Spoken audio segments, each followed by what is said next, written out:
Muito bem, turma. Me parece que foi. Estamos ao vivo pelo canal do Sapiência do Instagram. Naturalmente, bem-vindos a todos vocês.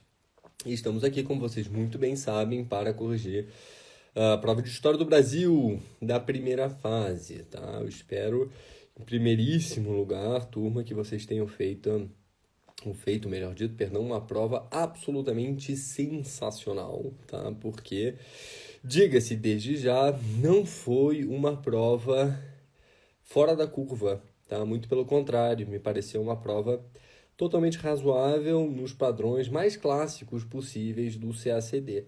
Há itens difíceis, sem dúvida alguma, e isso é natural. A banca, na verdade, sempre trafega entre itens mais fáceis, itens intermediários e itens mais difíceis. Então, isso está, perdão, na normalidade difícil, né, de um concurso tal qual aquele que a gente se defronta. Então, por aí, seguimos na perfeita normalidade, tá? Um item talvez um pouco mais fora da curva, cota da banca, mas tão somente isso. Foi uma prova, me parece que muito bem elaborada, tá? Isso dito, me parece que cabem dois recursos, um mais certeiro do que o outro, e logo, logo chegaremos a eles. Tá bom, pessoal? Então, no nosso menu de hoje, a correção da prova, que provavelmente não conseguirei fazer em 50 minutos, que é o tempo da nossa live no Instagram. Tá? Então, depois de 50 minutos, eu terei que encerrar e volto a abrir uma segunda live para terminar a correção. São muitas questões em História do Brasil. É difícil conseguir fazer tudo num tempo mais rápido, tá bom?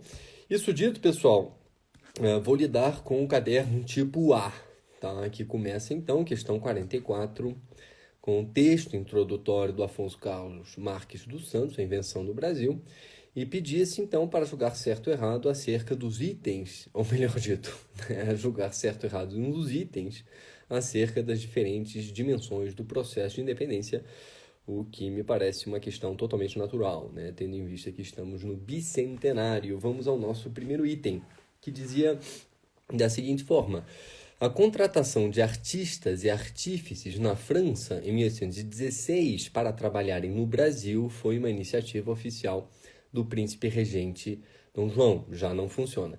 Que encarregou o embaixador do Reino Unido de Portugal, Brasil e Algarves em Paris, o Marquês de Marialva, de definir os nomes a contratar e de providenciar o embarque do grupo. Está errado o item, pessoal.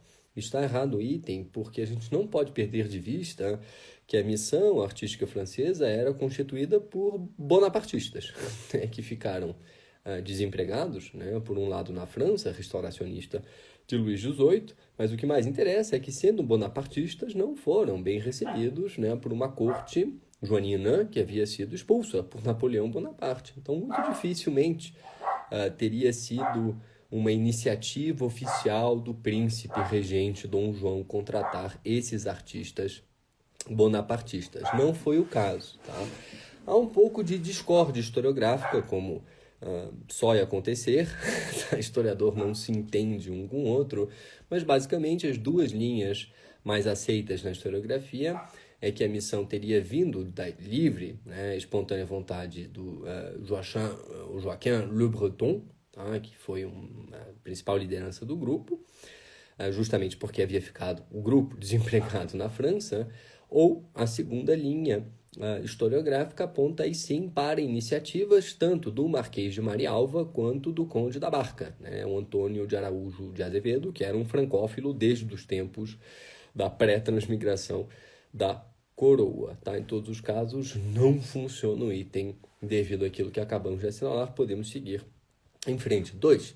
As festas cívicas organizadas na cidade do Rio de Janeiro para a aclamação de Pedro como imperador constitucional do Brasil, em 12 de outubro de 1822, tiveram como objetivo afirmar o rompimento definitivo com Portugal e a instauração de uma nova soberania. Ao mesmo tempo, visavam a fazer reconhecer a representação popular como uma das fontes do poder imperial. Tá certo, tá? Funciona tal qual redigido, embora a gente pudesse dizer que houve dois momentos quanto a essas festas cívicas, né? As festas efetivamente populares, há um quadro clássico do Debré, uma gravura clássica do Debré, que retrata uma população exaltada quando da coroação ou da aclamação de Dom Pedro, e um segundo momento, que é uma festa, no fundo, a portas fechadas, também retratada pelo Debré, que justamente por ter sido a portas fechadas, teria dado o tom do que viria a ser um primeiro reinado muito caracterizado por investidas mais autoritárias de Dom Pedro. Tá? Isso é mais picuinha, ou pelo menos seria picuinha, né, se apoiar no que acabamos de dizer para refutar o item, tal como escrito ele procede, sem sobressaltos. 3. Iniciativa que hoje seria considerada como de política cultural, a criação por decreto de novembro de 1820 da Academia Imperial das Belas Artes, que somente seria efetivada em 26, com a inauguração do prédio próprio, institucionalizou o ensino artístico no Brasil e favoreceu o reconhecimento social do artista. A atividade da Academia Imperial resultou, nas décadas seguintes, na formação de artistas cuja produção no período do Segundo Reinado, contribuiu para a legitimação simbólica do Estado Imperial e para fortalecer o sentimento nacional entre os brasileiros. Só poderia estar certo, né, pessoal? É um item muito evasivo, muito largo de caracterização. Quando os itens são escritos nesse formato, eles tendem, efetivamente, não é uma regra, mas é uma tendência, a estarem corretos. E é o caso aqui, né? A Academia Imperial de Belas Artes teve o intuito efetivamente de formalizar, né, as artes, pelo menos tal qual reconhecidas pelo Estado, né, um tipo de arte específica, né, e, em última instância, o que se almejava era formar uma classe artística que contribuísse para a legitimação simbólica do Estado Imperial, inclusive que visasse a formação da nacionalidade brasileira que não estava formada. Vocês sabem muito bem disso, né? Quando vem a independência, talvez se faz o Estado, mas a nação ainda não. A nação ainda levará alguns bons anos para se constituir. Tá? Então, somente na década de 1840 podemos dizer que começa a haver efetivamente uma nacionalidade brasileira como tal. E, para tanto, foi fundamental organizar a gramática portuguesa brasileira. Foi fundamental organizar o campo cultural, no fundo, não só linguístico, mas cultural no sentido literário. Pensem no romantismo, por exemplo, mas também pictórico. E aí a Academia Imperial das Belas Artes teve um papel fundamental, né, formando figuras de proa da cena artística brasileira, como Pedro Américo ou Vitor Meirelles, que certamente contribuíram, como assinala o item, para tanto fortalecer, no fundo, quanto simplesmente forjar esse sentimento nacional entre os brasileiros. Está certo, vamos mais. Pelo Tratado de Paz e Amizade celebrado no Rio de Janeiro, em 29 de agosto de 1825, o rei de Portugal reconhecia a independência política do Brasil e transferia para seu filho Pedro, de sua livre vontade, a soberania sobre o império, reconhecendo-o como imperador. Negociado pelo experiente diplomata britânico Charles Stuart, enviado extraordinário e ministro plenipotenciário do rei de Portugal, o tratado estabelecia que Dom João VI, enfim, de Portugal, reservava para sua pessoa o título de imperador do Brasil. Tá? Por mais surpreendente que possa parecer a última parte do item, né, o tratado estabelecia que Dom João VI de Portugal reservava para sua pessoa o título de imperador do Brasil. Por mais surpreendente que possa parecer, isso está certo, tá, pessoal? É isso mesmo. Né? As cláusulas desse Tratado de Paz e Amizade, que no fundo faziam com que Portugal reconhecesse a independência do Brasil, afirmavam essa competência. Né? O monarca português se resguardava o título de imperador do Brasil. O problema não está aí. Tá? Inclusive, o gabarito vem certo. E esse é um dos itens que cabe recurso, no fundo, por um deslize quase que gramatical, eventualmente, da redação, que é um erro muito bobo. Certamente não foi intenção da banca. Né? Dizer que Charles Stuart era enviado extraordinário e ministro plenipotenciário do rei de Portugal, é claro que não funciona, né? Era do Reino Unido e não de Portugal. É um deslize da banca, né? Deveria ser enviado extraordinário e ministro plenipotenciário em Portugal, enfim, no Rio de Janeiro ou no Reino Unido, enfim, agora já seria dizer que, enfim, não seria mais o Reino Unido de Portugal, Brasil, Algarves, mas enviado para, né, a corte brasileira, ou em todos os casos, né, em Portugal, né, ministro plenipotenciário em Portugal, para negociar aí sim um tratado de paz e amizade, né, entre Portugal e Brasil. Afinal de contas, era a mediação britânica Isso está, inclusive, assinalado no item. Tá? É uma ambiguidade gerada na redação. Tá? O Charles Stuart não era o ministro plenipotenciário do rei de Portugal, tá? Como tal. Tá? Não sei se a banca vai dar o recurso, quiçá, tá? Porque efetivamente há uma ambiguidade gerada. Inclusive, a banca diz acima, negociado pelo experiente diplomata britânico Charles Stuart. Né? Enfim, não sei se a banca dará, né, o braço a torcer aqui. Talvez não, mas há uma ambiguidade clara gerada. Tá? Por mais que efetivamente o processo tenha sido mediado pela Inglaterra, por mais que a coroa, né, portuguesa tenha se valido, né, da obra diplomática, por assim dizer, do Charles Stuart, como tal, né, ele não é plenipotenciário do rei de Portugal. Inclusive, não faria muito sentido afirmar as coisas dessa forma. Há uma ambiguidade gerada na redação que, na minha opinião, valeria a anulação do item. Tá? Veremos se a banca dará o braço a torcer ou não. Tá bom, pessoal? A minha aposta é que talvez não, porque aí a banca vai entender que é o processo de mediação feito por intermédio do rei de Portugal. Não sei se isso transforma em ministro plenipotenciário do rei de Portugal. Talvez haja umas ambiguidades. Veremos, tá? Mas eventualmente aqui caberia sim um asterisco que vocês poderiam interpor à banca como recurso. Beleza? Então, gabarito certo. Com esse apontamento, seguimos à frente, questão 45. A respeito das dinâmicas das políticas institucionais do primeiro reinado, julgue certo ou errado os itens a seguir. 1.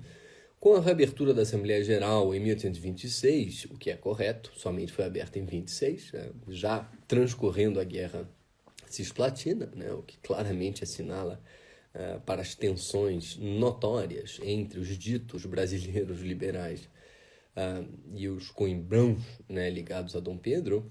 As resistências provinciais foram aplainadas, não, ao contrário. E os anos que se seguiram até a abdicação, 7 de abril de 1831, foram marcados pela continuidade política no governo e pela busca de maiorias parlamentares, tá? Sedimentando a estabilização do sistema político após as agitações desencadeadas pela Revolução do Porto e pelo constitucionalismo luso-brasileiro. Claro que não.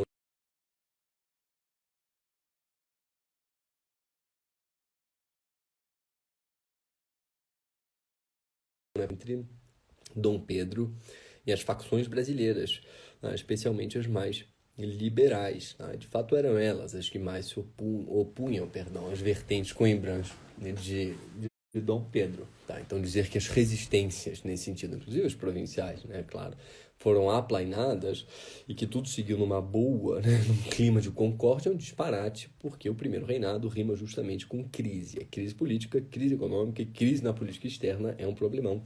Não à toa durou tão pouco. Tá? Errado o item. Sem sobressaltos, vamos mais. 2. Inicialmente aclamadas como medida de efetiva constitucionalização dos governos provinciais, ao prestigiar o princípio eletivo para a escolha de seus membros e a participação dos luso-brasileiros na administração, as juntas de governo, criadas a partir de 1821 pelas Cortes Lisboetas, passaram à condição de persona não grata com a instalação da breve Assembleia Constituinte de 23, especialmente entre aqueles mais próximos do imperador Dom Pedro I, os quais desconfiavam dos chamados governos democráticos e eram adeptos de um liberalismo clássico, típico da geração coimbrã, exatamente o que acabamos de falar, que via o rei como representante suficiente da nação e único capaz de garantir a ordem e a razão do Estado perante a anarquia provincial. A banca poderia ter usado mais ponto, né? É uma frase só esse item, né? Não dá trégua a ninguém. Então, o item dessa forma. Mas ele funciona, porque de fato é isso, né? Essas juntas provinciais, que eram provisórias,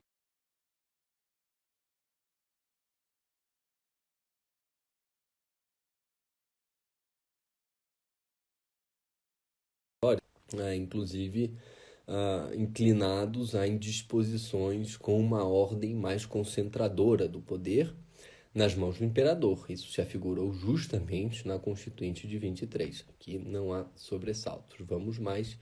Terceiro item. Ao lado da regulamentação de vários dispositivos da Constituição, outorgada, exato, e não promulgada em 1824, relativos à organização do Estado, um dos temas mais debatidos pelos parlamentares após a reabertura da Assembleia em 1826 foi o da regulação dos poderes locais. Prescreveram-se limites precisos para a autoridade municipal, restringindo sua capacidade legislativa às matérias de natureza econômica e relativas ao ordenamento local. Sem dúvida alguma, né? A lógica é toda uma lógica de centralização. Qualquer sobressalto, pelo menos assim entendido, né, pelas figuras mais conservadoras, então, qualquer sobressalto pró-descentralização, né, federação nem se fala, foi efetivamente combatido.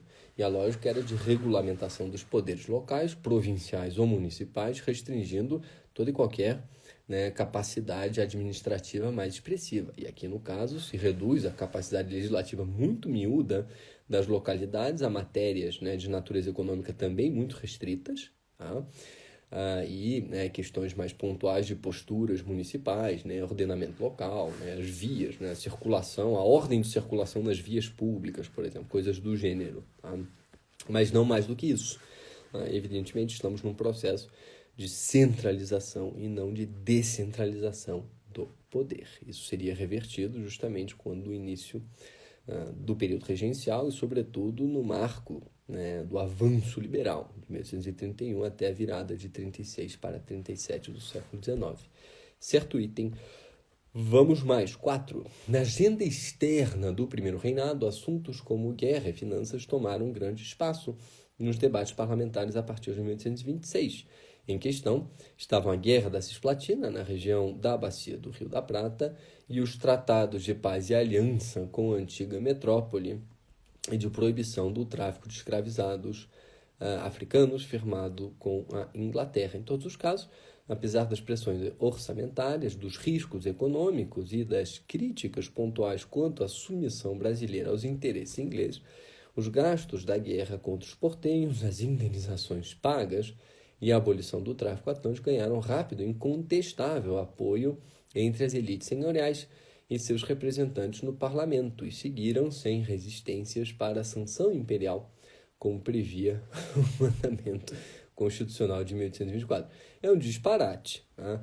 Pega o marinheiro da primeira viagem. Inclusive, é um item que peca numa análise do processo histórico do primeiro reinado, né, muito semelhante ao do primeiro item. Não é isso, não há um clima de concórdia, muito pelo contrário, em relação a Pedro I, é um clima de discórdia. As elites senhoriais, que, parêntese rápido, é uma expressão curiosa, né, porque é uma expressão que retoma o que sempre fez a banca, né? A banca se apoia tanto no José Murilo de Carvalho, ideia de elite política, quanto no Ilmar Roloff de Matos. No Ilmar Roloff de Matos, que traz, né, o conceito de classe senhorial.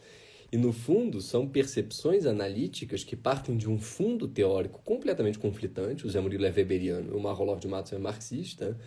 E a banca se vale dos dois para formular os seus itens, o que, do ponto de vista historiográfico, é relativamente conflitivo, para dizer o mínimo. Mas, enfim, escorando-se em análises acontecimentais ou processuais históricas que funcionam como é o caso aqui, muito pelo contrário. Essa elite senhorial, enfim, o mais correto seria classe senhorial, porque o conceito é de um Roloff de Matos, ressentiu-se imensamente quanto à submissão brasileira no que dizia respeito a efetivamente adotar uma medida que abolisse o tráfico de escravos. Né? Afinal de contas, o reconhecimento britânico, o Tratado Anglo-Brasileiro de 26, ratificado em 27, previa que o Brasil deveria, em 3 anos, pôr fim ao tráfico atlântico de africanos escravizados, que é o que acontece pouco depois com a Lei Feijó de 1831. Tá? Foi mais um elemento de tensão entre a formação de uma classe senhorial vinculada ao Vale do Paraíba cafeeiro e escorado na mão de obra cativa. Tá? Como efetivamente a taxa de mortalidade dos escravos era superior à taxa de natalidade no Brasil, se houvesse interrupção do tráfico, em algum momento acabaria a mão de obra africana escravizada. Foi mais um elemento de tensão, sem dúvida alguma, em relação a Dom Pedro. Então não funciona. O item traz uma ideia de concórdia que apenas figura nos sonhos de Pedro I. Não foi assim. tá? Tanto é que pouco depois, efetivamente, abdica, como vocês muito bem sabem. Errado item, questão 46. No que se refere às revoltas ocorridas no período regencial, julgue certo ou errado os itens a seguir. Vamos lá. O primeiro ciclo dessas revoltas, característico da fase das regências trinas, foi marcado por movimentos urbanos de tropa e povo, com dimensões relativamente modestas, pouco organizados e com motivações muito diversas, entre as quais se destacavam a insatisfação de exaltados e caramulos com o governo moderado, as ambições federalistas e os descontentamentos da soldadesca com a redução dos efetivos, os critérios de promoção, os baixos soldos, o atraso das rações, os recrutamentos forçados e os castigos físicos. Só pode funcionar, né, pessoal? Outra vez, é um item muito largo, muito evasivo, muito de característica. Poderia ser, e novamente é apenas uma frase, poderia ser apenas uma frase de abertura de um parágrafo tratando sobre essas revoltas tropa e povo, que é uma caracterização do José Murilo de Carvalho. Mais uma vez, funciona, tá? Pouco organizado, com forte participação popular, motivações difusas, entre as quais todas essas assinaladas. É o primeiro movimento de um cenário muito turbulento que se abriria, então, com o período regencial. Certo, vamos mais. 2. Uma exceção às revoltas urbanas de tropa e povo do primeiro momento regencial foi a cabanada, não confundir com cabanagem, tá, pessoal? Cabanada de 31 e 32, que atingiu as zonas rurais e teve a participação de expressivo contingente indígena do Vale do Rio Jacuípe, entre Alagoas e Pernambuco, com um histórico antigo de relações com os poderes central e provincial, e tendo lutado em troca de proteção ao lado das tropas régias que debelaram entre 17 e 24, os indígenas temiam que a abdicação de Pedro I fomentasse o assalto, né, de seus territórios nativos por parte de caudilhos e fazendeiros alinhados com os moderados e federalistas locais. Está certíssimo, tá? Estranhamente, quiçá, à primeira vista apenas, a cabanada teve... contou, né, ou caracterizou-se por esse temor do que poderia vir com o pós-abdicação de Pedro I. Por isso, o seu pendor quase monarquista, por assim dizer, especialmente no que diz respeito ao problema do momento, né? Se abria um vácuo imenso no poder, não há mais coroa personificada por um imperador, e, portanto, poderia haver larga reversão daquilo que havia sido conquistado preternamente, notadamente aqui do ponto de vista indígena, como salienta o item que funciona, está certo. Seguimos adiante. Item 3. Logo após a aprovação do ato adicional de 1834, uma segunda onda de revoltas regenciais eclodiu dessa feita com movimentos de grande porte e com significativa variedade regional. Ocorreu no Pará, a mais notável, popular e sangrenta, e de fato foi, das revoltas do Império, a cabanagem, que os números variam muito, né? 20 mil, 30 mil, 40 mil mortos, até alguns autores que falam em 60 mil mortos, é coisa para chuchu, para os termos da época. Ela reuniu membros das camadas mais baixas da sociedade amazônica, como indígenas, caboclos, lavradores e seringueiros, e tomou o governo provincial por cerca de 9 meses. Sua pauta era extensa e difusa, então cabe absolutamente tudo, o item só pode estar certo. Indo do ódio aos estrangeiros à defesa da autonomia provincial, que é a correta também, da religião católica e de Pedro II, nova, né, característica quase monarquista, até certo ponto, da cabanagem, né, pedindo então a instituição de um poder legítimo, que seria aquele de Pedro II. Tá? E não poderia mais ser Pedro I aqui, porque Pedro I falece em 34, né, como Pedro IV de Portugal. E segue o item, a cabanagem chegou até as fronteiras do Brasil Central, aproximou-se do litoral norte e nordeste e gerou distúrbios internacionais na América Caribenha. Isso funciona, pode parecer estranho, né? Gerou distúrbios internacionais, mas de fato gerou, né? Se pensarmos que foi justamente durante a cabanagem que tanto a Royal Geographical Society de Londres, né, quanto a Société Géographique, né, de Paris, lançam mão de missões primeiro científicas e depois de povoamento, que no que diz respeito ao Brasil tiveram a intenção de capturar território, né, no que mais tarde efetivamente se transformou na questão do Pirara, em relação à Inglaterra, e a questão do Amapá em relação à França. Procede, tá? Uma menção velada, implícita a isso, mas que procede ainda assim, o item funciona. Tá? Quarto e último item dessa questão, também liderada por segmentos populares e de baixa extração social do sul do Brasil, a Farroupilha, já não funciona. É liderada por segmentos populares da Farroupilha de forma alguma, uma revolta elitista com todas as letras, né?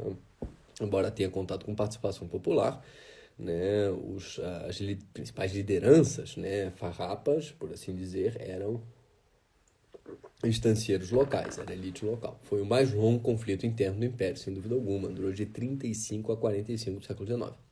Ao contrário da cabanagem, a agenda dos farroupilhas centrava-se exclusivamente na libertação dos escravizados, outro disparate, e na implantação de uma república na região platina. É um clássico item CACD, esse tá pessoal, perdão. E aqui a gente deve prestar atenção a uma série de coisas. A primeira é que quando a gente lida com motins, sedições, rebeliões, falamos disso muito nas nossas aulas de revisão, né, no Maratona. Uma boa forma de organizá-las, né, de assimilá-las, é separar justamente aquelas que são de característica predominante popular daquelas que têm característica predominantemente elitista, né? Com isso a gente já matava o item. Tá? E ainda, quando nos itens há advérbios muito fortes, muito retumbantes, muito excludentes, como exclusivamente, é um claro sinal de que o item foi escrito para estar errado. E de fato está. A agenda dos farroupilhas centrava-se exclusivamente, aí já incomoda. E depois incomoda ainda mais, né? Libertação dos escravizados de forma alguma. Eram estancieiros que inclusive tinham as lideranças, né? Mão de obra cativa. Não funciona de forma alguma, né? Sem contar no que, né, ao término, na Batalha dos Porongos, por exemplo, já no finalzinho da Farroupilha, o que significou do ponto de vista, segundo uma historiografia específica, né, uma espécie de extermínio até certo ponto da população, né, negra ex-escrava que havia lutado no conflito, enfim. Isso do ponto de vista da polêmica, né? Mas certamente, né, os farrapos não se centravam exclusivamente na libertação dos escravizados. Isso é uma loucura. Implementação de uma república na região platina, isso sim, funcionaria muito mais, embora não seria, né, uma reivindicação, uma agenda exclusiva, apenas isso. Muito mais do que isso. Há uma questão tributária, há uma questão de fronteiras, né, há vínculos políticos específicos com lideranças platinas, então um reducionismo muito grande, mais uma vez que faz o item nesse sentido. Não funciona, está errado. Seguimos à frente, questão 47. A respeito da política externa brasileira na Primeira República, julgue certo ou errado os itens a seguir. Maravilha, vamos lá. Ao longo da chancelaria de José Maria da Silva Paranhos Júnior, entre 1902 e 1912, a diplomacia brasileira foi marcada por forte pragmatismo e pela implantação de uma ativa política externa. Se é a banca que diz, quem somos nós para dizer que está errado? Tá certo. Claro que a ideia de pragmatismo incomoda um pouco, né? Qualificar política externa qualquer, né, por pragmático ou ideológica é o melhor de se fazer, sem dúvida alguma ou não, porque são qualificações que transmitem um julgamento de valor, né? Ou seja, se é pragmático é uma avaliação positiva, se é ideológico tende a ser negativo. Não é o melhor de se fazer na terceira fase. Eu evitaria, inclusive, né, a historiografia tão consagrada acerca do Barão, que trata a P.E.B. do Barão, né, como a de um americanismo pragmático, na terceira fase eu recomendaria rever, né, não em si o que expressa a ideia de um americanismo pragmático, mas o uso, né, de um pragmatismo suposto para qualificar favoravelmente um juízo de valor, e disso a gente, né, deve se desvincular na terceira fase, tá? Enfim, aqui a gente aceita, é claro, porque a nossa intenção não é brigar com a banca, muito pelo contrário. E segue o item sendo, entre seus objetivos preferenciais estavam a busca da estabilidade e do equilíbrio geopolítico no Rio da Prata, sem dúvida alguma, não é conflitivo em relação, notadamente, à Argentina, e o estabelecimento, inclusive, é assertivo o Barão em relação ao estabelecimento de um relacionamento amigável com um Uruguai ainda dominado pelo Partido Colorado pró-Brasil, tá? Daí as concessões lindeiras que o Barão faz ao Uruguai, notadamente, e o estabelecimento de relações próximas com a potência em ascensão no período dos Estados Unidos da América, já que as principais ameaças externas vinham dos franceses e dos ingleses na Amazônia. Funciona? funciona. Eventualmente, isso caracterizaria mais o pensamento, especialmente no que diz respeito aos Estados Unidos, do Joaquim Nabuco, né? O americanismo do Nabuco é mais um americanismo que defende um alinhamento com os Estados Unidos como estratégia para conter ameaças imperialistas que viessem da Europa. E faz sentido, porque quem negocia a questão do Pirara, justamente falávamos dela, né, com a Inglaterra, é o Joaquim Nabuco. E ele não ganha. Tá? A questão do Pirara. 2/3 do território disputado ficam com a Inglaterra, efetivamente. Ele cria um ranço brutal né, pelas potências europeias, e notadamente aquela que havia sido a sua potência amada, o Reino Unido. Né? A partir desse momento, passa a desenvolver uma ojeriza brutal e a defender o vínculo total, né, com os Estados Unidos, inclusive dizendo que a aliança com os Estados Unidos equivale ao maior dos exércitos, ao maior das marinhas. Isso funciona para o Barão, esse raciocínio?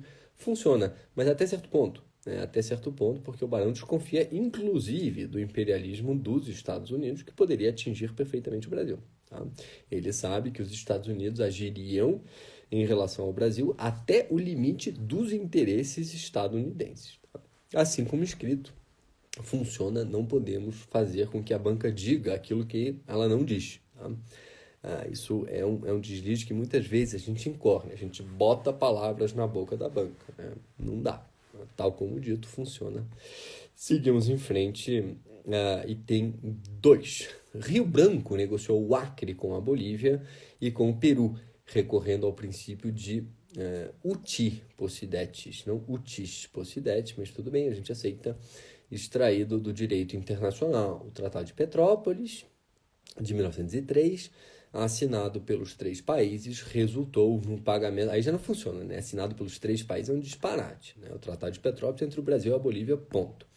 Resultou no pagamento de indenização por parte do Brasil, que é verdade, ainda que miúda, e na construção da ferrovia Madeira-Mamoré, o que é um exagero. É muito mais uma promessa do que uma efetivação. Por outro lado, afastou completamente a possibilidade de um conflito armado com o Peru, o que é um disparate, que não tinha condições econômicas para explorar, nem interesse geopolítico nos territórios, geopolítico nos territórios do Alto Juruá e do Alto Purusco. Erradíssimo. Uma das imensas críticas que se fez ao Barão do Rio Branco quando da resolução da questão do Acre, foi justamente essa, ou seja, né, o Barão resolve uma pendência lindeira com a Bolívia, pagando indenização, prometendo a construção de uma ferrovia, quando a Bolívia não havia resolvido com o Peru uma disputa lindeira que assambarcava parte daquilo que o Brasil negociava com a Bolívia. Portanto, se numa negociação posterior entre o Peru e a Bolívia houvesse ganho de causa peruano, né, o Brasil perderia supostamente aquilo que havia conquistado da Bolívia pelo Tratado de Petrópolis, de 1903. Tá? E efetivamente, né, para o desespero dos críticos do Barão, quando vem a hora, no final da década de 1900, do Peru resolver o seu litígio com a Bolívia, né, quem faz a mediação, enfim, o arbitramento, melhor dito, é o presidente da Argentina, né, totalmente contrário ao Brasil, dá ganho de causa ao Peru, que desastre. Enfim, as coisas se ajustam e não se revê o Tratado de Petrópolis. Tá? Mas foi uma imensa crítica que se fez ao Barão do Rio Branco, notadamente na imprensa, e não só. Elites políticas da época também condenam o Barão a esse respeito. Esse é um ponto muito trabalhado pelo Luiz Cláudio Villafañe Santos, um diplomata ainda da ativa, embaixador, que publicou recentemente uma biografia do Barão do Rio Branco. Tá? Falamos a exaustão, inclusive, a esse respeito nas nossas aulas de revisão. Errado o item, então, pessoal, não funciona, seguimos em frente. 3. As ótimas relações entre o Brasil e os Estados Unidos, aí já incomoda. Ótimas relações, já dão aquela bufada, mas vamos lá. Na Primeira República, especialmente durante a chancelaria do Barão do Rio Branco, não funciona, basta pensar na Segunda Conferência de Paz da Haia, resultaram no apoio de Washington para a candidatura justamente do Brasil a um assento permanente na Corte Internacional de Justiça, o que se concretizou na Segunda Conferência de Paz de 1907, realizada em Haia. Erradíssimo, né, pessoal? Os Estados Unidos justamente não apoiam o Brasil. O Rui Barbosa, chefe da delegação brasileira, né, reivindica o princípio de igualdade soberana entre as nações. Washington fica do lado das potências europeias e, portanto, abandona o Brasil, por assim dizer.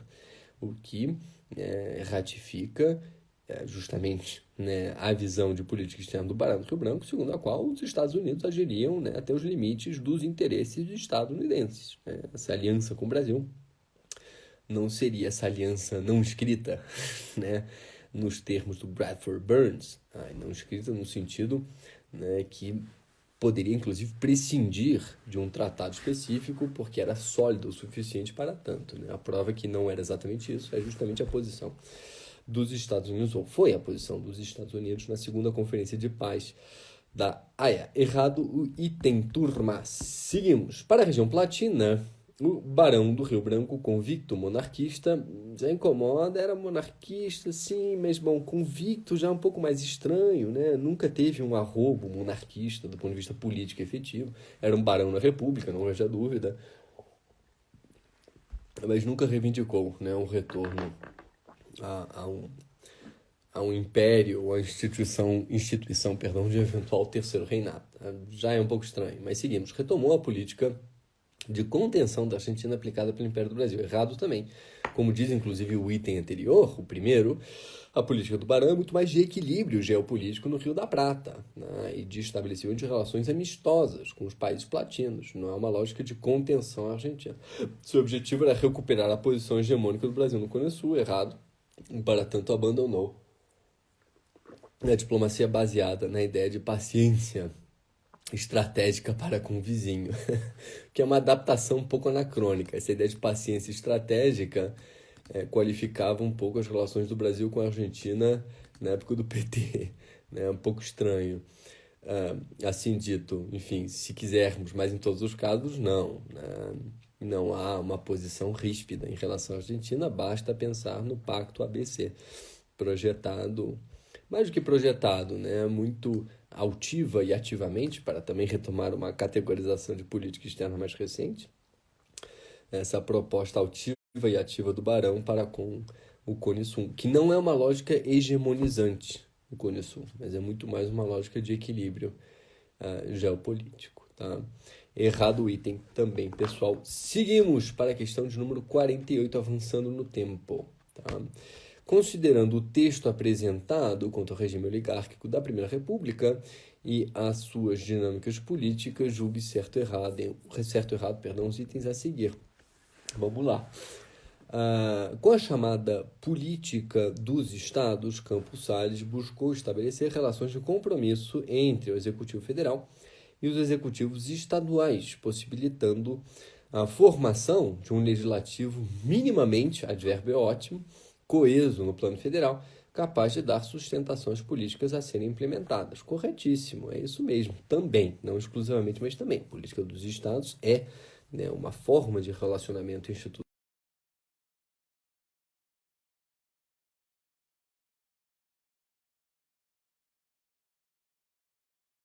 favorável a uma união ocupada pelo PRP, pelo Partido Republicano Paulista, o que, em última instância, daria bom trânsito para a sustentação das políticas públicas desejadas pelo Campos Salles. Novamente, reparem, tá?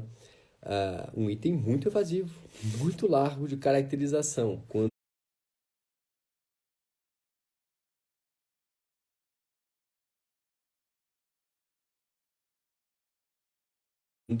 vem nessa toada, tende a estar certo, tá? E é o caso aqui mais uma vez, pessoal. Aqui um pouco, para aqueles que eventualmente não foram meus alunos, né? Um pouco para que vocês percebam, iniciando a preparação talvez, para que vocês percebam, né, que existe uma gramática da banca. Tá? E é fundamental que vocês interiorizem essa gramática da banca, por assim dizer, para ter êxito na primeira fase. Tá? Certo item. 2. O compromisso estabelecido por Campos Salles com os governadores pressupunha a interferência direta do poder. Já está errado. Não é uma ideia de interferência direta. Tá? Isso geraria um custo muito alto para Campos Salles, justamente. Não é uma lógica das intervenções, como ocorreria, sei lá, na primeira metade do governo Hermes da Fonseca, o seu salvacionismo militar, como se dizia à época. Não. Né? Campos Salles é estratégico na medida em que ele quer transferir custos. Né? E a ideia de uma intervenção direta não procede. A ideia de uma articulação hegemonizante a partir do PRP mas que justamente desse algum espaço às políticas ou aos políticos estaduais e municipais para que se arranjasse um conluio, em última instância, favorável à União, né? Ao grupo partidário que estivesse na União. Então, interferência direta não funciona. Do poder central nas políticas estadual e municipal, a fim de se obterem maiorias parlamentares em nível federal que pudessem aprovar a urgente agenda fiscal e financeira do governo federal em uma época de crise econômica. Isso é atribuição da União, né? Enfim, a agenda fiscal financeira do governo, tá? E até certo ponto com alguma margem de manobra do Poder Executivo. O problema não estaria tanto aqui, tá? Mas o problema é pensar que a política dos estados é coercitiva do ponto de vista militar, o que não é o caso. É uma articulação política do Campos Salles, né, que procura bom trânsito com coronéis a nível municipal para que arregimentassem um eleitorado em prol de uma oligarquia estadual que, por sua vez, porque sustentada pela União, sustentaria a União. Tá? É um equilíbrio de forças, no fundo, o almejado e não uma intervenção ou uma interferência direta. Tá, pessoal? Errado o item, então. Seguimos. 3. Para se viabilizar, o regime oligárquico e a própria política dos estados dependiam da articulação entre governadores e coronéis nos municípios. Exatamente o que acabamos de dizer. Os coronéis formavam a base desse sistema, pois seu controle sobre as eleições locais era a condição para a eleição dos deputados alinhados com o governo federal. Não poderia estar dito de forma mais clara. É exatamente isso, pessoal. Essa é a tônica. Tá? Ter bom trânsito com os coronéis para que arregimentassem o eleitorado em benefício de deputados estaduais, né? Ou inclusive de oligarquias estaduais alinhadas com as forças federais, e nesse sentido, né, fazia-se um tipo de governabilidade, tanto do ponto de vista da divisão vertical dos poderes, né, União, estados, municípios, quanto horizontal no fundo, tá? Porque esses deputados, essas eleições também redundariam em eleições para deputados federais. E a divisão horizontal remete aqui ao bom trânsito almejado entre executivo e legislativo, notadamente. Judiciário também, mas mais notadamente, mais expressivamente, o legislativo, tendo em vista, né, as prerrogativas legislativas pela Constituição de 1891, quanto a discricionariedade do Poder Executivo. Tá? Certo item, vamos mais. 4. A liderança e o mando discricionário dos coronéis sobre um conjunto de votos de cabresto advinham de sua ascendência econômica e social como proprietários rurais. Sem dúvida alguma, é a posição do Vitor Nunes Leal, inclusive num livro que vocês devem ler, chamado Coronelismo, Enxada e Voto. Mas toda a organização do sistema eleitoral, incluindo o custeio de suas despesas e a logística da apuração, era feita pela Justiça Eleitoral, com sede no Distrito Federal. Aqui a banca pulou, fez um salto brutal no tempo, né, pessoal? Justiça eleitoral como tal no Brasil só com a era Vargas, efetivamente. Há um arremedo de tentativa de justiça eleitoral com a lei do terço de 1875, não dá exatamente certo, mas em todos os casos, uma justiça eleitoral com sede no Distrito Federal foi uma reivindicação, por exemplo, do Partido Democrático de São Paulo, criado em 1926. Tá? Então, dizer que esse processo, custeio, quanto à logística da apuração era feita, né, no Rio de Janeiro, na ocorrência antigo Distrito Federal, pela Justiça Eleitoral, não, senhor. Essa centralização garantia ainda, diz o item, a efetividade da política dos estados. Isso é feito em base estadual. Né? Os estados são fortíssimos na Primeira República, porque a Primeira República se caracteriza por um federalismo exacerbado. Justamente, tá? Eventualmente vocês poderiam pensar na comissão de verificação dos poderes. Aí sim, tá? Ela é da União, enfim, a partir do ente federal, mas é uma verificação dos poderes, que, claro, havia imensa maracutaia nela, para dizer o mínimo, em português claro, mas feita depois de um custeio e apuração realizado em base estadual, tá? Então, errado o item, dá um belíssimo salto no tempo. Vamos mais, questão 49. E aqui dando um salto para trás no tempo. É uma lástima que a banca ainda faça isso, né? Fique mesclando, né, os blocos cronológicos da história do Brasil. Vinha bem, né, começando, né, com a transmigração da coroa, avançando lentamente, Primeira República, tá bom, aqui voltou para a colônia e depois vai para o Segundo Reinado, enfim. Não há por que ser assim. A não ser pelo fato que há diferentes cadernos, né? E aí sim dou razão à banca, é claro. E é preciso misturar as questões. Enfim, seja lá como for, vamos lá. 1. A ampliação do tráfico atlântico de escravizados, a chegada de Reynóis, majoritariamente do Minho, o que é certo, tá, pessoal? Um artigo clássico, notadamente, chama-se Do Minho a Minas, tá? Que justamente remete esse trânsito demográfico do Minho, né, norte português, à região das minas de ouro no Brasil. E a intensificação da comunicação política, diz então o item com a coroa, são elementos característicos da América Portuguesa no século XVIII. O que a banca estava pedindo aqui para o candidato mobilizar? É o momento da extração aurífera de ouro, né? Portanto, a ampliação do tráfico atlântico de africanos escravizados, sem dúvida alguma, a chegada de Reynóis, sem dúvida alguma. Tá? Basta pensar, sei lá, na Guerra dos Emboabas, tá? Que também, né, foi marcada pela presença de Reynóis, muito interessados na exploração aurífera, e é claro que quando há esse processo econômico, a intensificação da comunicação política com a coroa ocorre. Afinal de contas, a coroa está muito interessada no seu quinto real, na sua captação, né, nas suas casas de fundição, né, e com Pombal, posteriormente, com a derrama, ou seja, em tributar esse ouro extraído do Brasil. Tá? Diz ainda, o item crescimento demográfico registrado no período, que é certo também, acarretou, entre outras mudanças sociais, o aumento do número de lavradores forros, o que funciona até certo ponto, tá? Alforrias concedidas, inclusive compradas, tá, por ex-escravos que encontram ouro e compram a própria alforria, até aí funciona, e a perda de poder socioeconômico dos negociantes de grosso trato, traficantes de escravos, perante a nobreza principal da terra. Isso é um disparate, tá, pessoal? A história dos traficantes de escravos no Brasil, até a Lei Eusébio de Queiroz de 1850, é de ascensão socioeconômica e de imenso poder de impacto, inclusive, não só na vida econômica, na colônia, depois no Reino Unido, de Portugal, Brasil, Algarves e até finalmente no Brasil, mas impacto político, efetivamente. É isso que eu quero dizer. Não apenas econômico, mas político, tá? São as maiores fortunas da época. Por exemplo, sempre dou esse exemplo, porque ele é muito eloquente, mas pensem, sei lá, né, no Palácio do Catete, no Rio de Janeiro. Tá? O Palácio do Catete foi o palácio presidencial, a partir do Prudente de Moraes até o JK. O JK sai do Palácio do Catete, né, para se dirigir a Brasília, construir Brasília e companhia. Vargas dá um tiro no peito no Palácio do Catete. O Palácio do Catete era o palácio presidencial. Esse trem, em bom mineirês, foi construído como palácio de veraneio pelo Barão de Nova Friburgo, que era um traficante de escravos. Tá? Eram os, sei lá, o Setúbal da época, né? Os Salles, os Moreira Salles da época, seja lá o que for. Eram os Steve Jobs, o que vocês quiserem, né? Os Mark Zuckerberg da colônia.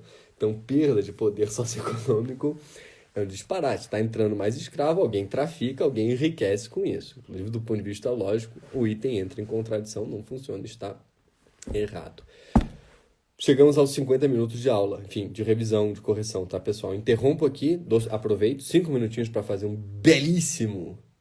para ir ao banheiro, tá? Para ser mais acordado. E já voltamos com a correção do resto. Faço isso porque, inclusive, a live vai interromper. Então, antes que isso ocorra, antes de ser interrompido, interrompo 5 minutinhos e abro outra vez tudo, tá? Abro mais uma live e seguimos a correção. Beleza, turma? Até já. Vamos lá, pessoal, retomando. Todos aí? Espero que sim. Vou só confirmar, ver se foi possível esse reinício. Me parece que sim, beleza. O pessoal tá entrando. Ótimo. Deu certo. Só esperar um pouquinho para ter certeza que todo mundo tá voltando. É o caso. Beleza, vamos lá então. Item seguinte. Verifica-se na América Portuguesa setecentista a existência de um mercado interno caracterizado pela formação de eixos mercantis e sistemas agropastoris voltados para o comércio e o abastecimento de regiões mineradoras. Era o caso, por exemplo, da comarca do Rio das Mortes, ligando Minas ao Rio de Janeiro, né? Uma questão de mercado interno, efetivamente. Entre as consequências desse processo está a ascensão econômica do Rio de Janeiro, justamente. Ao superar a Bahia como principal porto de desembarque dos escravizados da África Centro-Ocidental, o caso do Rio de Janeiro é indicativo de um processo de relativa particularização dos circuitos mercantis coloniais.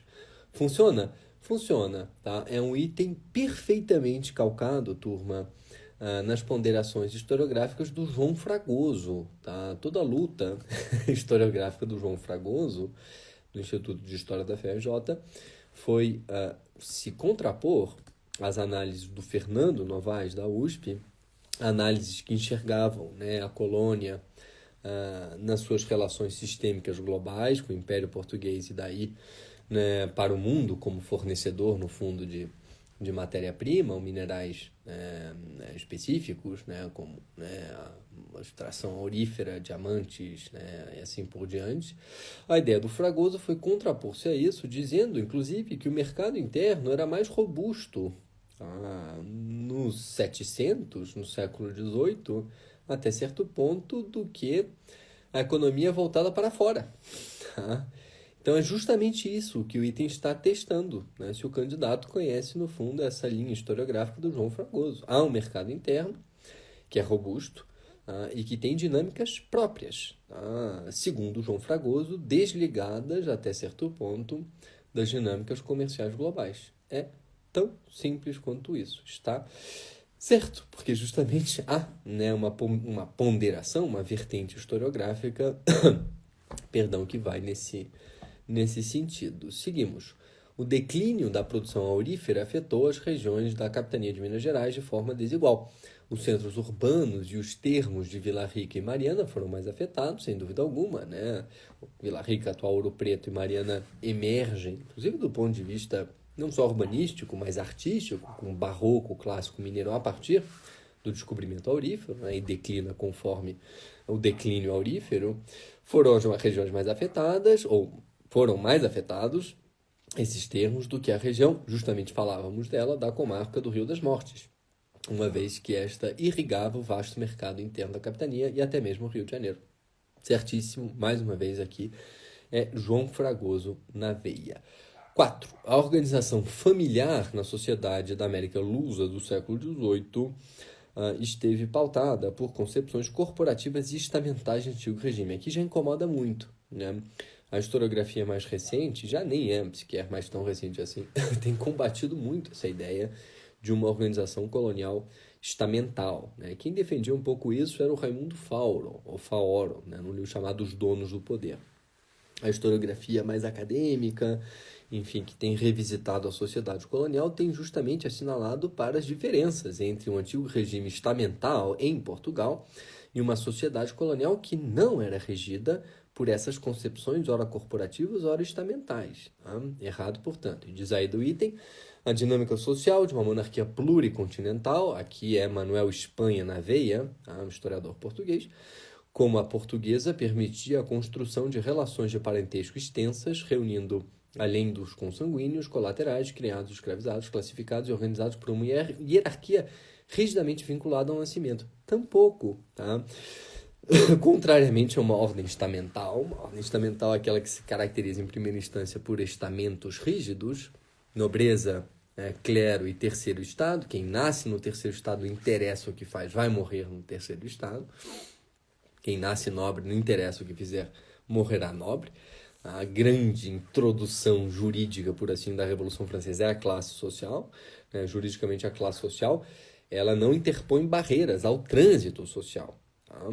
Existem outras barreiras, evidentemente, mas jurídica não. Existe a possibilidade de ascensão social. Né? Lembrem-se de um caso notório, sei lá, pegando aqui, né, uma excelente biografia feita pelo Norbert Elias, do Mozart. Né? E é uma biografia que tem como pergunta norteadora por que diabos Mozart, reconhecido na época como brilhante compositor, morreu na fossa comum. Porque era do terceiro estado. E naquela época, meu amigo, quem nasce no terceiro estado, morre no terceiro estado. Não interessa o que fizer na vida. É o contrário de Beethoven. Beethoven já é um compositor romântico, pós-Revolução Francesa, nasce numa sociedade de classes. Aí o trânsito social é possível, pelo seu mérito, seu esforço, supostamente, né, alcança um reconhecimento que Mozart não teve, enfim, no final da vida, porque enterrado numa fossa comum. Mas na nossa sociedade colonial brasileira, o trânsito era possível, perdão. Pensem, por exemplo, na lógica das mercês, em relação aos bandeirantes. Descoberta de ouro, em troca, a coroa concedia mercês, né, graças honoríficas, que faziam, né, tornavam possível, no fundo, um certo trânsito social, tá, turma? Então, atenção a isso. Parece que houve uma pergunta da Tina. Olá, Rodrigo. Opa, tá. Ok. tá, tá bom, essa acho que a gente pode passar. Tá? Eu tô casado, lamento. Mas obrigado de todas as formas, Gina. Eu tomo como um elogio. Seguimos. Então, errado o item nesses termos, tá, turma? Vamos para a questão seguinte. Questão de número 50. Em português espanholado, que sempre é o melhor que podemos fazer. A respeito do movimento vintista português e das cortes de Lisboa, julgue certo ou errado os itens a seguir. Vamos lá. 1. Com a eclosão da Revolução do Porto, emergiram duas tendências conflitantes quanto à forma de composição das cortes. De um lado, advogava-se a convocação das cortes em moldes tradicionais, com representantes das três ordens estamentais. De outro, defendia-se que as cortes, que não são cortes jurisdicionais, tá, pessoal? São cortes constituintes, nesse caso. Seriam expressão da nação, diz o item, razão pela qual se fazia necessário adotar critérios representativos em moldes liberais na escolha dos deputados. A despeito de uma tentativa inicial de conciliação desses modelos, nas primeiras instruções para as eleições, acabaram prevalecendo os critérios eleitorais espanhóis formulados para Cádiz. A referência aqui é a Constituição Liberal de Cádiz de 1812, que impacta o vintismo, não resta dúvida, e vence a tendência muito mais liberal do que o contrário, né? Quando da convocação e da composição das cortes como decorrência do movimento vintista. Certíssimo item, relativamente tranquilo. Seguimos. 2. No Reino do Brasil, a adesão ao movimento vintista e às cortes portuguesas ocorreu de maneira multifacetada, não resta dúvida. A partir da formação de juntas provisórias, lembrem-se, houve referência a elas antes nas antigas capitanias.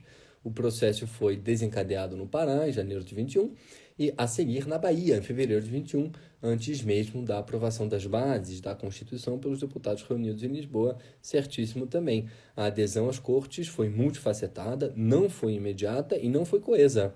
Pará e Bahia ligam-se às cortes, mas, notadamente, as regiões do então sul do Brasil, assim chamado, né, Minas, São Paulo, Rio de Janeiro, resistiram muito mais às cortes portuguesas do que, notadamente, às deputações paraenses e baianas. Tá? É o que sugere justamente o item que funciona.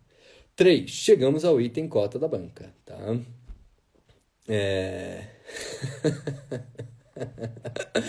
Tô dando risada aqui com o comentário. Obrigado novamente. Pessoa tímida, gente. Sou uma pessoa tímida.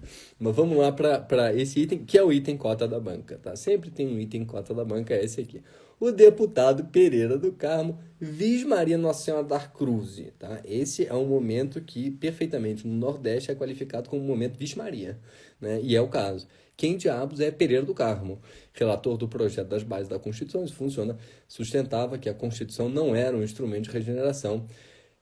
Já não funciona, enfim, logo voltaremos a isso, rejeitando os antigos costumes presentes no direito público português. Com isso, pretendia evitar o despotismo a partir da adoção de um preceituário liberal, exemplificado pela separação dos poderes. Cota da banca total é extraído de uma análise da Isabel Lustosa, que fez um estudo muito pontual sobre o Pereira do Carmo. Enfim, o que fazer? Deixa em branco, não deixa em branco, não sei, não tenho ideia.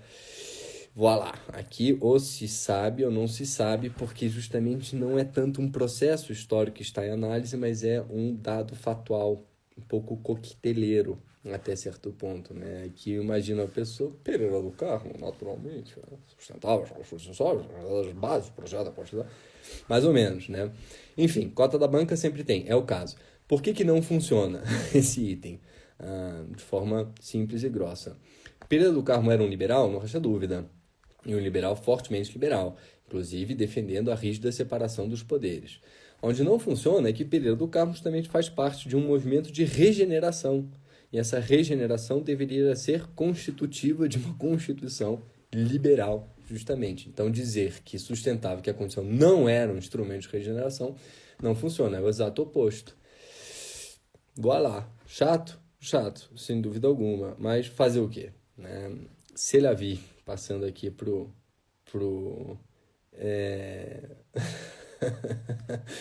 francês. Errado então, seguimos, pessoal. Último item dessa questão. O chamado Programa Paulista, as famosas, né, levantamentos e apontamentos dos Andrada, foi apresentado pelos deputados dessa província nos cursos portugueses em fevereiro de 22. Antônio Carlos, a principal cabeça do programa, junto com José Bonifácio, Ribeiro de Andrada Machado e Silva, o principal orador em defesa do projeto, sublinhava a união natural entre os portugueses de todas as partes do mundo. Até aí vai a ser celebrada pela construção de um pacto federativo, aí já não vai, que contemplasse a delegação de poderes às províncias. Não, não é isso. Tá? Há um deslize importante aqui, porque o Programa Paulista defendia a manutenção da sede do reino no Brasil. É diferente isso do que afirmar a defesa de um pacto federativo e delegação de poderes às províncias, porque, assim como dito no item, se sugere que o Programa Paulista, né, concordava com a sede do Reino Unido em Portugal, which is not the case. Agora, fazendo a transição linguística, o próximo passo é o russo ou o alemão, que eu não sei falar, nenhuma das duas línguas, então não haverá esse passo seguinte. Então, paro por aqui. Mas não funciona justamente por isso, tá, turma? Errado o item. Vamos para a seguinte questão 51. Revolução Pernambucana de 17. Não confundir com Insurreição Pernambucana, que é aquela que marca a expulsão dos holandeses no Brasil colonial. Vamos lá. 1. Atividades sediciosas vinham sendo alimentadas pela circulação de boatos, missivas e panfletos antes de 1817. No bojo de um processo geral de difusão de papéis considerados polêmicos, teve grande importância a presença de impressos trazidos da Europa, certíssimo, os quais eram lidos e discutidos oralmente nos espaços públicos. Funciona também. Murmurações públicas tidas como subversivas eram apanhadas de perto pelo governo, que introduziu agentes infiltrados entre a população, e eles foram responsáveis por denunciar envolvidos no movimento. Certíssimo, tá? Basta pensar aqui, sei lá, Marco Morel, Basile, até certo ponto, outros autores que se voltaram justamente para Pernambuco, o próprio Evaldo Cabral de Melo, que justamente apontam nos pródromos da Revolução de 17 o que é dito no item, que é também muito laxista, por assim dizer, né? Muito amplo, enfim, muito evasivo, funciona, está certo, é isso mesmo, avançamos. 2. A transmigração da coroa portuguesa para o Rio de Janeiro foi um dos fatores que levaram às insatisfações que culminaram a Revolução de 17. Disseminou-se a perspectiva de que os gastos da família real impactaram excessivamente as contas da capitania de Pernambuco, que teria chegado a transferir, certíssimo, cerca de 30% de sua arrecadação para o Rio de Janeiro em 1816. Né? A grande insatisfação pernambucana parte de uma questão tributária, em imensa medida. Diziam eles, efetivamente, que o Rio parecia tão somente ter tomado o lugar de Lisboa. Ou seja, se antes o tributo ia para Lisboa, agora vai para o Rio de Janeiro, que retém, portanto, aquilo que era devido aos pernambucanos, né? A pátria pernambucana, como se dizia naquele então. Pátria mais no sentido de uma conformação identitária regional, muito mais do que qualquer outra coisa. Entre os tributos exigidos, diz o item, a partir desse momento, incluíam-se cotas para a reconstrução de Portugal, imposto sobre o algodão e taxas no fundo, relativas, e taxa relativa à iluminação pública do Rio de Janeiro. Esta última tornou-se um símbolo de descontentamento, ensejando críticas à presença da família real no Brasil. Certíssimo, tá? Um item que retrata muito bem as cisões dentro do Brasil, pós-transmigração da coroa, e ainda uma insatisfação pernambucana que contavam com um dos principais portos, Recife, de então, do ponto de vista do dinamismo comercial. Tá? Funciona, vamos mais. 3. No plano político, Os rebeldes de 1817 buscaram se vincular à memória da bravura dos pernambucanos que resistiram à invasão holandesa no século XVII. Isso é Evaldo Cabral de Melo, na veia, tá? É isso. Fala que haveria um imaginário de resistência, né, que vinha justamente da expulsão dos holandeses, que teria alimentado essa suposta pátria pernambucana, o que motivou, a autoclassificação do movimento como uma segunda restauração de Pernambuco. Nesse sentido, o governo provisório argumentava ter havido uma ruptura do pacto constitucional tradicional firmado entre a capitania e a coroa no momento da restauração. Essa última parte, o item veio com o gabarito certo. Essa última parte incomoda bastante, tá, pessoal? Essa ideia de pacto constitucional tradicional, ela já é muito superada pela historiografia, tá? Que pacto constitucional é esse, né? Num tempo em que as vocações liberais ainda não estão sedimentadas, longe disso, tá? É claro que o item diz que o governo provisório argumentava ter havido, né? É a posição do governo provisório e ainda é ter havido, né? Enfim, não sei se a banca dará o braço a torcer, mas certamente não é a melhor, né, classificação que se poderia fazer, ou pelo menos a melhor expressão que se poderia usar. Esse é o segundo item que eventualmente poderíamos sim, né, interpor recurso, questionando essa ideia de pacto constitucional tradicional, que é um pouco esotérica, né, pessoal? Portanto, certo item, pelo menos no gabarito oficial, com a pendência assinalada. Quarto item. O projeto de lei orgânica dos revolucionários de Pernambuco resguardava o catolicismo como religião de Estado, reservando os empregos públicos a reinões e estrangeiros católicos. Aí já não funciona, né? Por outro lado, instituía a liberdade de imprensa, revogava o antigo sistema municipal, estabelecia a divisão entre os poderes executivo, legislativo e judiciário e determinava que os governadores e os secretários de Estado poderiam ser processados por crimes de responsabilidade. A lei orgânica, né, dos revolucionários, ela era perfeitamente liberal nos termos de uma responsabilização, né, de funcionários públicos, né, do alto escalão público, da separação dos poderes, da tolerância religiosa, embora conivente com a ideia de uma religião católica de Estado, tá? Por aí vai. O que não vai é dizer que se reservavam os empregos públicos a reinões. É o oposto, né? Eles estão falando para Pernambuco, né? De Pernambuco para Pernambuco, né? É o oposto, justamente, tá, pessoal? Então, não funciona, o item está errado, efetivamente, por aí. Questão de número 52 agora, pessoal, avançando bem no tempo, indo para a Segunda Guerra Mundial. Vamos lá. A correspondência entre Roosevelt e Vargas informa uma mútua preocupação com a costa litorânea brasileira, tema central nos planos de defesa norte-americanos. Evidentemente, né? É claro, é o saliente nordestino que muito interessava os americanos para resguardar o hemisfério americano de qualquer investida do eixo. Certíssimo. Aqui é, outra vez, caracterização absoluta, tá? 2. Pouco mais de uma semana após a Conferência de Lima, que ocorreu em 1938, Roosevelt convidou o ministro das Relações Exteriores, Oswaldo Aranha, para uma conferência nos Estados Unidos. O convite revelou a importância dada ao Brasil pela política externa norte-americana e por suas estratégias ofensivas, pretendendo a intervenção dos assuntos europeus.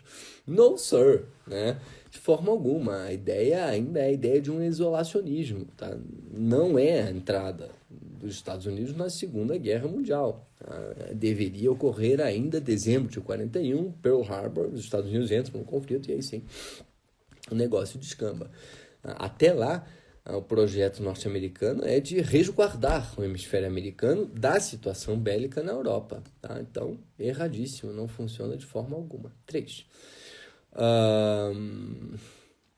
O relatório de Oswaldo Aranha Vargas, relativo, ao encontro do ministro das Relações Exteriores com Roosevelt nos Estados Unidos, descreveu o desacordo do governo norte-americano com o governo argentino, em dissenso agravado após a Conferência de Lima. Também muito pontual, né, pessoal? Mas está certo, enfim, o processo histórico revelado por trás disso procede, porque efetivamente há né, o dissabor entre Washington e Buenos Aires, tendo em vista a rispidez argentina quanto a uma posição norte-americana para o hemisfério americano, mais assertiva quanto à liderança de Washington, né?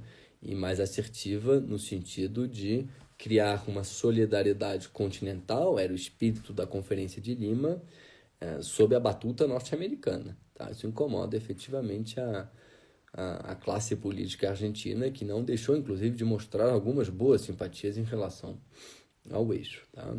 Portanto, funciona o item. Quarto item agora, conforme relato de Oswaldo Aranha Vargas acerca do encontro do ministro das Relações Exteriores com Roosevelt, o presidente norte-americano teria apresentado o cenário dos alinhamentos que enredariam as principais nações europeias frente ao expansionismo alemão e ao perigo da presença de agentes nazistas em países sul-americanos, além da discordância argentina de se alinhar aos Estados Unidos na proclamada unidade continental celebrada na Conferência de Lima. Certíssimo, tá?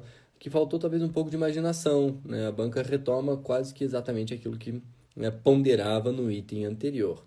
Certo item, tampouco há notórios sobressaltos. Para dizer o mínimo, avançamos. Questão 53. Né? Sempre tem uma questão, ultimamente, sempre tem tido, uma questão sobre a Constituição de 1988. Né? Vamos lá, mais uma vez. A Constituição Federal de 1988 ficou conhecida como Constituição Cidadã, em razão do amplo debate que envolveu não apenas o Congresso Nacional, mas amplos setores da sociedade civil, contrastando com o período anterior, sem dúvida alguma. Essa Constituição cidadã, que é a nossa atual, embora muito desfigurada com as tantas emendas que tivemos, o processo constituinte justamente foi caracterizado por larga presença de amplos setores da sociedade civil. Funciona perfeitamente bem o item certo 2. A Constituição Federal de 1988 é um dos mais significativos resultados do processo histórico, que em 1984 expressou-se no movimento Direta Já, e que reivindicava eleições diretas para presidente, o que ocorreu no ano seguinte. Não, né? As eleições de 85 se fazem por um colégio eleitoral, não são eleições diretas para a presidência da República, né? Ganha Tancredo Neves, não assume, falece antes e efetivamente vem à tona o José Sarney, até as eleições de 89, que essas sim foram as primeiras diretas, tá? para a presidência da República, depois de um bom tempo, para dizer o mínimo. Tá? Então, errado o item, relativamente simples aqui, tá, pessoal? 3. Os trabalhos da Assembleia Constituinte totalizaram 20 meses e compreenderam todo o ano de 1987, adentrando, o ano seguinte, inaugurando um período que se convencionou chamar de Nova República. Certíssimo, tá, pessoal? Alguns, né, alunos me perguntaram, mas espera aí, a Constituinte inaugura o período da Nova República, enfim, o ano seguinte, 88, inaugura a Nova República, ou ela começa em 85? Aqui é brigar um pouco com a banca, tá, pessoal?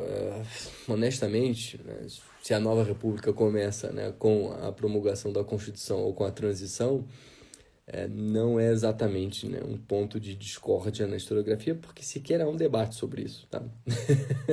Podemos dizer perfeitamente bem que a Nova República começa com a promulgação, finalmente, da Constituição. Tá? Então, certo item.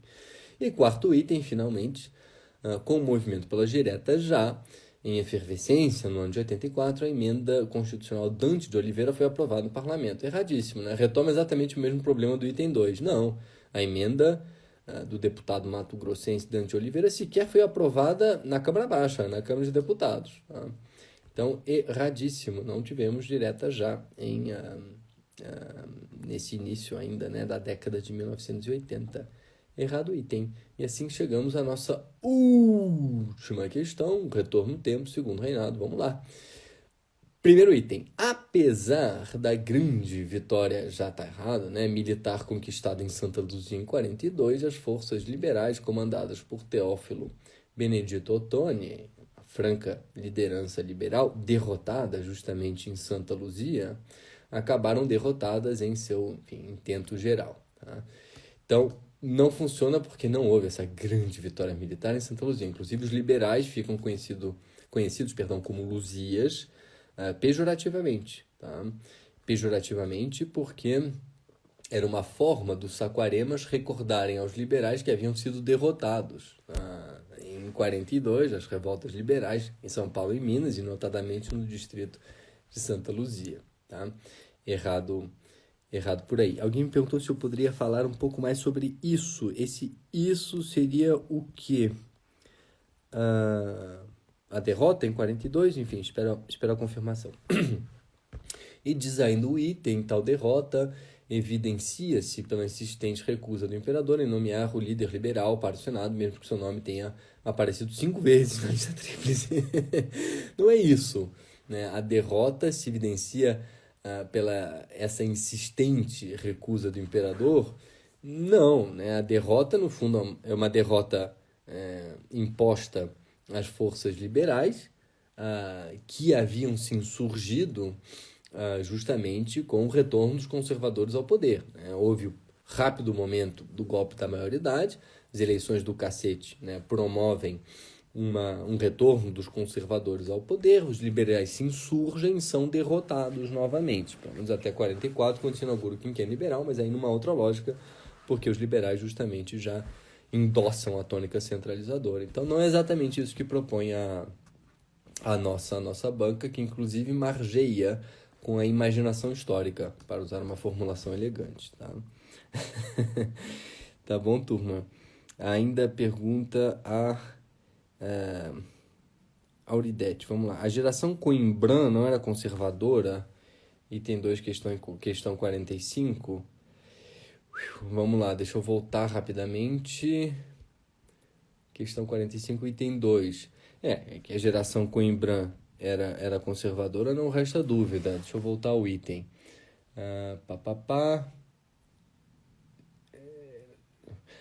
Essa parte. Eram adeptos de um liberalismo clássico, típico da geração Coimbra. Olha,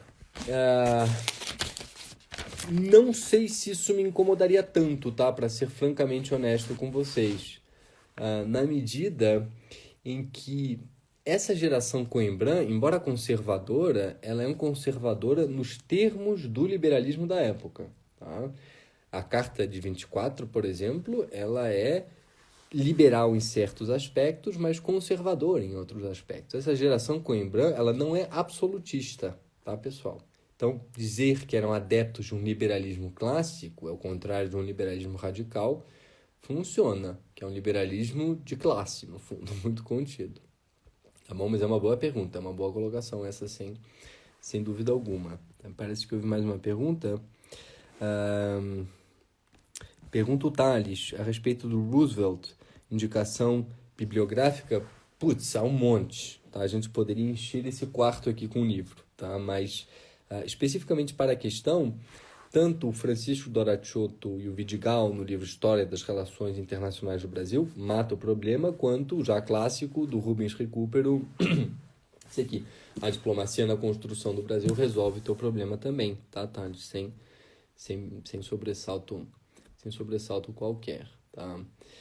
Seguimos então, voltando a essa questão 54, item 2. Mesmo havendo revezamento entre liberais e conservadores, é possível notar, nas décadas que se seguiram, uma maior centralização do Estado. O quinquênio liberal não desfaz o espírito centralizador, muito pelo contrário, o aprofunda e se vale dele para sedimentar os liberais no poder, que passou a concentrar em suas mãos, diz o item, importantes decisões de amplos setores da nação.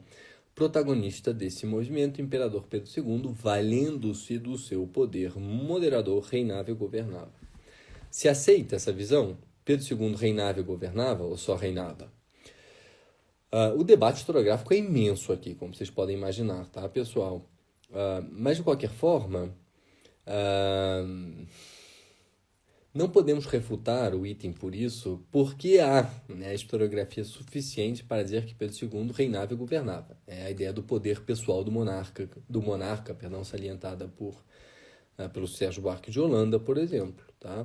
Outros autores são muito mais cautelosos ao qualificar as formas de ação administrativa de Pedro II.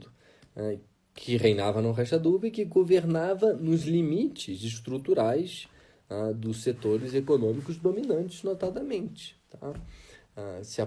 Enfim, indo para uma aproximação à tendência historiográfica mais vinculada, por exemplo, ao tempo Saquarema de Omar Roloff de Matos. Mas, em todos os casos, assim como dito, aceitamos. 3. Nas primeiras décadas do segundo reinado, o Estado brasileiro viu surgir uma nova classe de burocratas conhecidos como bacharéis, certíssimo, a miúde advindos de carreiras jurídicas, mais do que a miúde, né? É sempre mesmo. Mas, enfim, aceitamos, né? Porque, eventualmente, esses bacharéis, um pouco mais à frente no segundo reinado, poderiam sair, né? Ou emergir da instrução de engenharia, eventualmente de medicina também, medicina no fundo também, mas enfim, engenharia ou os outros quadros técnicos, né, que iam se formando naquele então. Aceitamos, não brigamos com a prova. Tais bacharéis ajudaram a mover as engrenagens da máquina política imperial, ao mesmo tempo em que reforçavam o clientelismo ao redor das carreiras de Estado, certíssimo. Outra vez aqui é Construção da Ordem, Teatro de Sombras, o livro clássico de José Murilo de Carvalho, na veia, e intramuscular profundo, tá? Certo item. E o último item, então, com uma ligeira, mas clara hegemonia, o Partido Conservador sagrou-se como grande vencedor do arranjo político realizado após 48, quando da instituição da presidência do Conselho de Ministros, o que no fundo está errado, tá? A instituição da presidência do Conselho de Ministros é de 47, não de 48, mas há um erro mais notório no item quando diz que o cargo foi ocupado 20 vezes por conservadores e tão somente 10 vezes por liberais.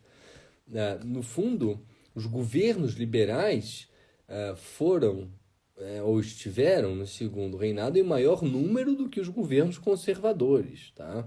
Que não importa tanto a exatidão, mas é uma coisa de 17 liberais para 15 conservadores. Agora, o caso é que os conservadores, no tempo, estiveram mais presentes na presidência do Conselho de Ministros. Ou seja, os liberais, no fundo, ficaram mais tempo no poder, se revezaram mais no poder, há mais gabinetes liberais, mas efetivamente no poder, como duração e não como rotatividade no poder, aí sim ganham os conservadores, tá? Portanto, não funciona nesse sentido, como tampouco funciona tanto dizer com uma ligeira, mas clara hegemonia o Partido Conservador sagrou-se o grande vencedor. É uma ligeira hegemonia, uma hegemonia massacrante, né? Uma hegemonia, que institui uma lei de terras favorável ao espírito Saquarema, né? Que termina o tráfico de escravos nos moldes do Eusébio de Queiroz, né? Que institui uma política externa para o prata nos moldes saquaremas. Dizer que é ligeira essa hegemonia talvez seja um pouco resvaladio. E reparem que aqui a banca se apoia muito mais em Omar Roloff de Matos. É o yin e yang da banca para o segundo reinado. É José Manuel de Carvalho, mas e Omar Roloff de Matos ao mesmo tempo. Tá? Portanto, não funciona, tá, pessoal? É errado esse último item. E aqui fechamos a nossa correção, tá, turma? Não posso me estender tampouco, mas tanto, porque senão o pessoal do Sapiência me mata. Apenas, então, como recordatório, pessoal, para recursos temos a questão da Revolução Pernambucana, a ideia do pacto constitucional tradicional, que é muito discutível, tá bom? Passível de revisão, e ainda aquela questão do Charles Stuart, né, como plenipotenciário do rei de Portugal. O que pode alegar a banca aqui? A banca pode dizer, olha, ele foi efetivamente, e de fato foi, mas por um período de tempo muito curto, quando o rei de Portugal, né, toma o Charles Stuart para si. Mas o ponto central é que não deixou ele de representar os interesses britânicos quando da negociação do Tratado de Paz e Amizade. Então, no tempo, no marco cronológico da questão, que é justamente o Tratado de Paz de 29 de agosto de 25, aí Stuart não é mais plenipotenciário do rei de Portugal. Aí está representando interesses britânicos mesmo. Tá? Então, há uma ambiguidade gerada no item que abre uma belíssima brecha para um recurso. Aqui eu vejo mais possibilidade de recurso, talvez, do que num outro item. Embora falar de um pacto constitucional tradicional seja muito ruim também, tá? 2 deslizes, talvez, 2 ambiguidades geradas ao todo. Pessoal, o que é muito pouco. A prova foi boa, tá? Foi uma prova muito razoável, cobrando temas, tirando lá o nosso amigo do Carmo, o Pereira do Carmo, poucos itens cota da banca, uma prova ao todo que, enfim, né? Como dizer isso, mas enfim, de forma satisfatória, poderia dizer até certo ponto, preparamos todos esses tópicos ao longo do ano, tá, pessoal? Então, enfim, não fugiu aquilo que esperávamos. Foi uma boa prova de história do Brasil. É isso que eu queria dizer, tá bom, pessoal? Então, é isto. Um abração imenso para vocês. Eu não consegui acompanhar todas as dúvidas, tá, pessoal? Porque as mensagens desfilam aqui no Instagram e como eu sou do século XIX, não tenho tanta intimidade com esse trem aqui. Mas se dúvidas persistirem, me procurem, tá? Vocês sabem onde me encontrar. Ou no e-mail pessoal, que alguns de vocês têm, me parece, ou via o Sapiência, tá? Não deixem de me procurar. E pelo resto, turma, para aqueles que tiveram uma boa pontuação, espero que tenha sido o caso de todos vocês, estou já começando o meu curso intensivo de preparação, tá, para a terceira fase. Isso é fundamental, não perder tempo quanto a isso. A gente tem que ir em cheio a isso, porque o tempo é escassíssimo, tá? E a terceira fase exige um estofo imenso, tá? Então, mãos à obra, pessoal. Parabéns pela prova que vocês fizeram, certamente muito boa. E fico à inteira disposição. Abração, pessoal. Boa noite para vocês.